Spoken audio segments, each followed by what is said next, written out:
I'm going to give you the path, right? The path that I suggest, right? Because I see a lot of people now coming into the business and everybody is just skipping the steps.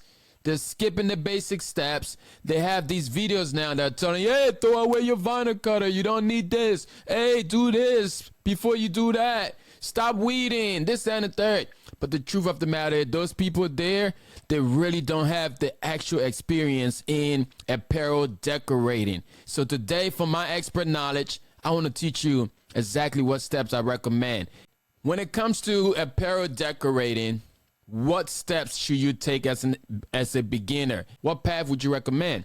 I would strongly recommend in this order here if you're going to be starting your apparel business today. Everything starts somewhere. Step one that I would recommend if anybody is thinking about doing custom apparels, you need to be familiar with a vinyl cutter.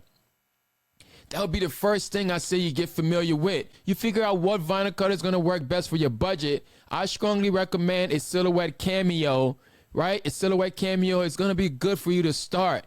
One of the reasons why I would say you need to start with a vinyl cutter, because people are always going to want customization, right? If you're starting off, you don't have the customer base to do 50 shirts or 100 shirts, so you can use another print method that we're going to talk about later on. So you want to be able to do those one-off shirts, those two-piece shirts, those 12 shirts. Somebody's going to come to you, it's like, hey man, I just want a design that just a single color. I just wanted to have my name in the back. Matter of fact, can you just put a logo right here? I just need 5 shirts.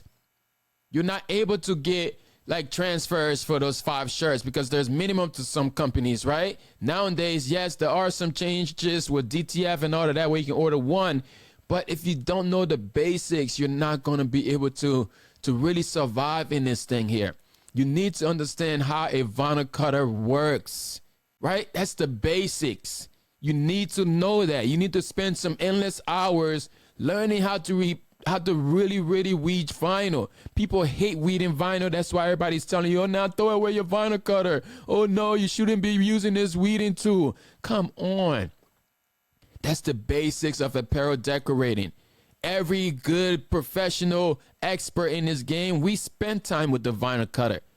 So it's not okay for you to skip those steps because you're going to be leaving money on the table. Somebody's going to hit you up and say, oh, yeah, out of those 15 shirts, I just need mom on the back of one of them. Now you're thinking like, oh, where can I get the transfers for mom? Nobody's going to give you the one transfer.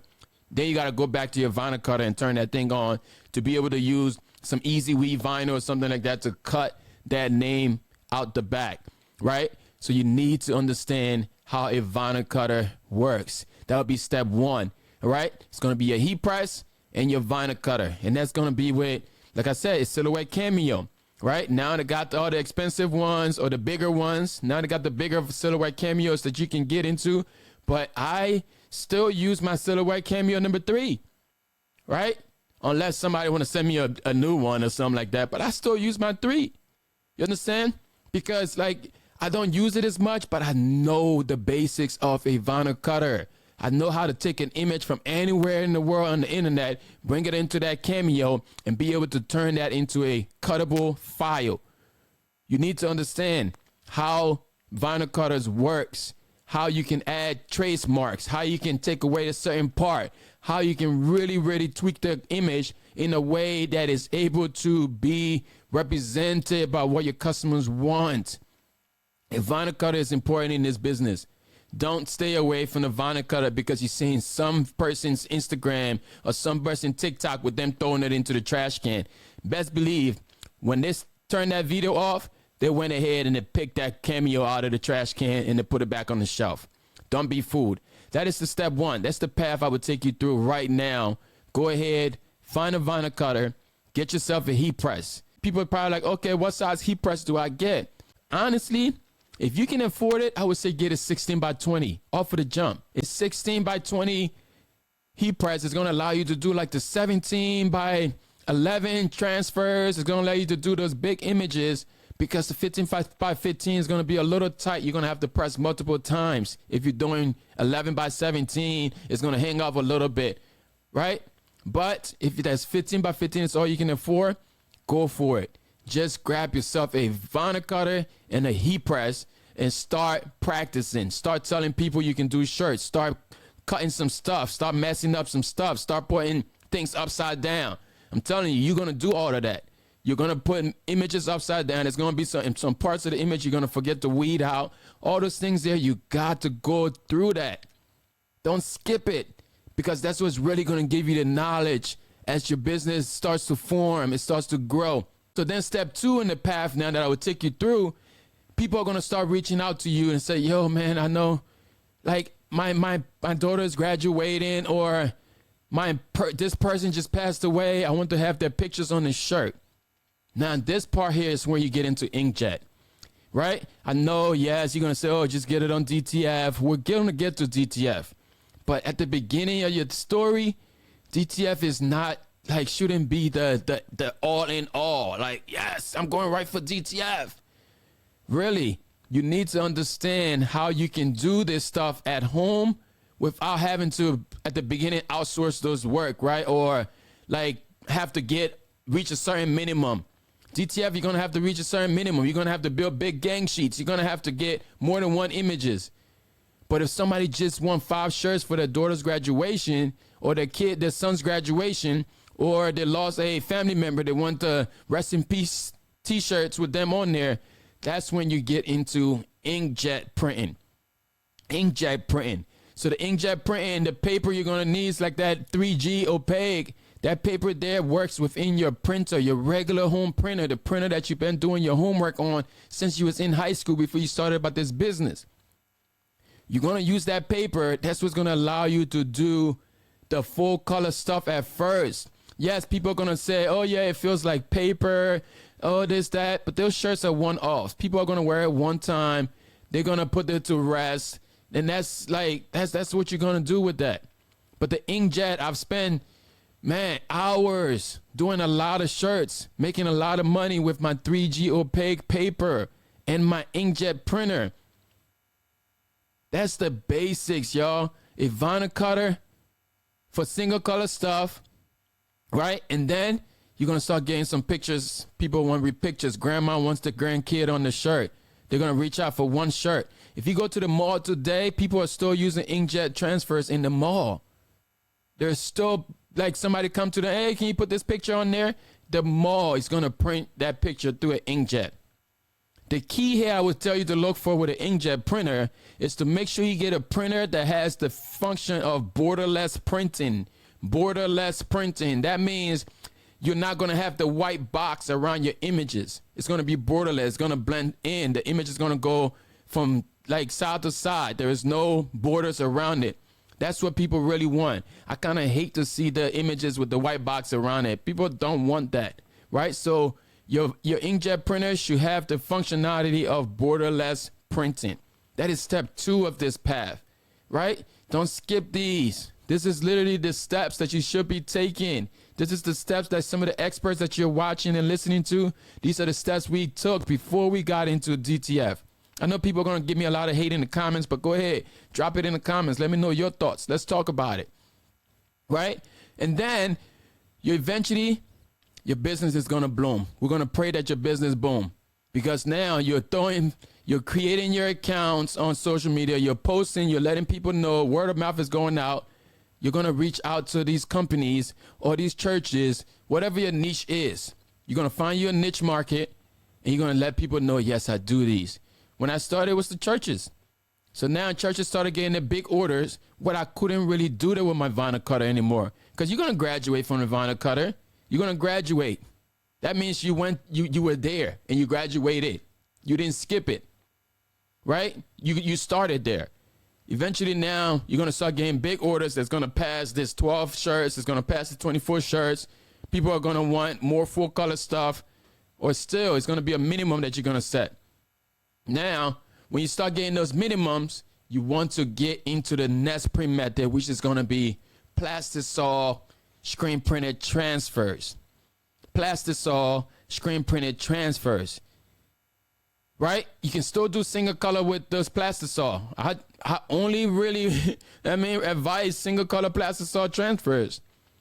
Because most of the time customers going to come to me, oh, they got 3 colors in their thing. I'm telling them, hey, we can vectorize this whole thing, make it one color, and it's going to save you some money. So we don't have multiple colors, because every color that comes in, I'm going to have to charge you for it. You got to drive the conversation with your customers. So they're going to reach out and say, hey, man, I need 100 shirts. Boom. You're going to figure out, okay, what method do I use here?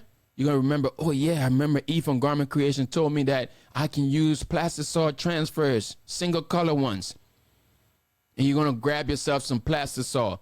And literally, they come to you, it's screen printing, it's screen printed on a piece of paper. That carrier comes to you, you break it out the pack, and you press those on the shirt. It is still screen printing. People might give me some hate again. Oh, that's not screen printed, da, da, da. It's screen printed on the paper, bro. It's screen printed on the paper. And then they add some preservative on there, they cure it, and they send it to me, and I press it. 5 to 10 seconds later, I got me a custom shirts, 100 shirts that I did, and I only paid like $40 for the transfers. That's the path. Because you can't, it doesn't make sense to get plastisol to do 12 shirts, right? Doesn't make sense unless you have the screen printer set up. But I never screen printed, and I've been doing this 8 years now. I never literally pulled no squeegee, nothing like that, because that's my whole business is ran around that heat press that I told you about the first time, right? So again, start off with your vinyl cutter, step 1. Step 2, you're going to get into inkjet. Step 3, you're going to get into plastisol transfers, screen print it. And then step 4 now, someone's going to want, hey, I just want 1 mug. You can't do that on your inkjet. That's when you get into ink sublimation printing now. Sublimation printing is going to require special ink, special printer, special paper. Go through these steps. Don't just buy a whole bunch of equipment from the beginning and you get overwhelmed because you got to learn the cutter, you got to learn this, you got to learn DTF, you got to spend that. Nobody should be just coming right off the rip and get into DTF. You're going to quit. You are going to quit if you start your business with DTF. You're going to get overwhelmed because you're not going to have the time to maintenance this thing, especially if it's a side hustle and you got a full-time job. Do you understand me? Let me know what you think in the comments. All right. So then you get into sublimation. You start doing the license plates. You start doing the mugs. You start doing all this other stuff like polyester shirts. Too many customers don't want that soft polyester shirt. So you can say, I'm starting my t-shirt business with sublimation. Sublimation is really good for the hard goods, the tumblers, the mugs, the license plates, the coasters, right? All of those things there are steps that you need to take. Don't skip it. This isn't expert knowledge. I'm not ChatGPT in this stuff. I didn't just start doing this. I'm not new to this. I'm true to this. Let me brag a little bit on you. All right? So let me help you. Don't skip the steps. Okay, so now, boom, you graduated from the screen printer transfers. You started your sublimation part of the things. Now you want to start doing the full color stuff, because from sublimation now you realize that you can't do sublimation on cotton shirts. People are going to want the same picture they got on the mugs. They're going to say, oh, I got this full color thing. You know, it's the season of fall. We're about to go into Halloween. I want to have Chucky on my shirt. Then you start thinking about DTF transfers. Now you start thinking about DTF transfers. Think about where you can get transfers. You got all these companies now that can provide transfers for you. I'm not telling you to go ahead and buy no printer. I don't have a printer to recommend to you. I don't. I haven't found a trusted source yet to say, oh, this is the printer that's not going to break the bank. This is the printer that's not going to cause you overwhelm. This is the printer that's I ain't got that one. Check the channel. I got videos of other printers that we've used before. I also got a lot of conversations about people that have been hurt with those printers. What I would recommend is that you outsource your DTF printing. Outsource your DTF printing. There's companies out there that we've worked with. There's companies all over the internet. There's companies that would give you the DTF print transfers. There's a company that will give you the hybrid transfers. That's the one that's printed with full color digital, then the screen print on the back. There's companies that's experts in those. Outsource the work and still be able to get the customers what they want and be able to spend time marketing your business instead of learning how to work this printer. We're spending endless hours learning printers, but we're not making the sales. Stay away from those and outsource the work.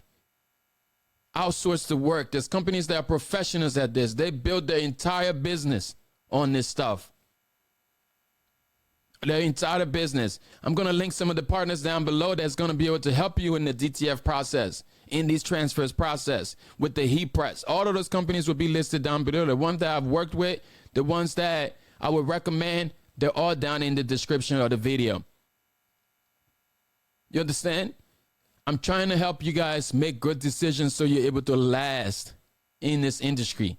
Because if you start with the wrong print method, like DTF, you're going to be overwhelmed at an early stage that you're gonna want to drop out the game. Don't be fooled. Don't be sold out for somebody else's printer that they're trying to get in your house. All right. So again, if I can repeat the steps to you real quick. If you're going to start your t-shirt business today, don't skip these steps. The path is vinyl cutter, inkjet printing, screen printed transfers, sublimation, and then DTF. And now, this one that's been hiding from me for a little bit is the white tuner transfers. The white tuner transfers. Similar to the DTF process, but except the white tuner transfers now does not come with all of the maintenance of the DTF. DTF requires maintenance. White tuner transfers, now you can get the same type of colors, you can get the same full color stuff, you can get the same type of quality transfers from a DTF printer, but without the toxic films, without any powder, without any adhesive, without any maintenance. I can turn my white tuner transfer printer down, go away, leave the country for months, come back, and I still turn that baby on and don't need to do any type of maintenance on it. So that's the print method right now we're working with, and we've gone through it all. Literally, the only one that I've never done was to pull a squeegee. I have never pulled a squeegee, so I can't teach you how to screen print. But we've gone through everything else, man. Everything else. And recently now, we're playing with the Uninet iColor 560 white tuner transfers. And I'm loving it. I'm loving it. Like, I can literally take any image, bring it into the software, and be able to print some amazing transfers that just feel soft. And it compare to any type of DTF printer that I've ever messed with. Any type of DTF transfer that I ever messed with. So white tuner now is the path that I would recommend right now. If you're just tired of your DTF printers breaking down on you, you're tired of your DTF print heads getting clogged, you're tired of this white ink, because white ink sucks. White ink is like nightmare when it comes to transfers. So to avoid all of that, the white tuner transfers, white tuner printer like the Uninet iColor 560 is what I would recommend. There's no maintenance, and it feels good. They don't crack if you do the right thing. Add the hose, raster out the image, remove the black. If you do all those things in your white tuner transfers, you are going to be happy with the results. I have plenty of results here you can check out, but like, I would recommend you go through those steps. Follow that path. Follow that path. Let me know, man. What do you guys think about this video? What are some of your feedback? Let's talk about it in the comments. I'll see you on the next one. Make sure you like and subscribe to the channel. If you're new here, welcome. I'll see you in the comments. Peace.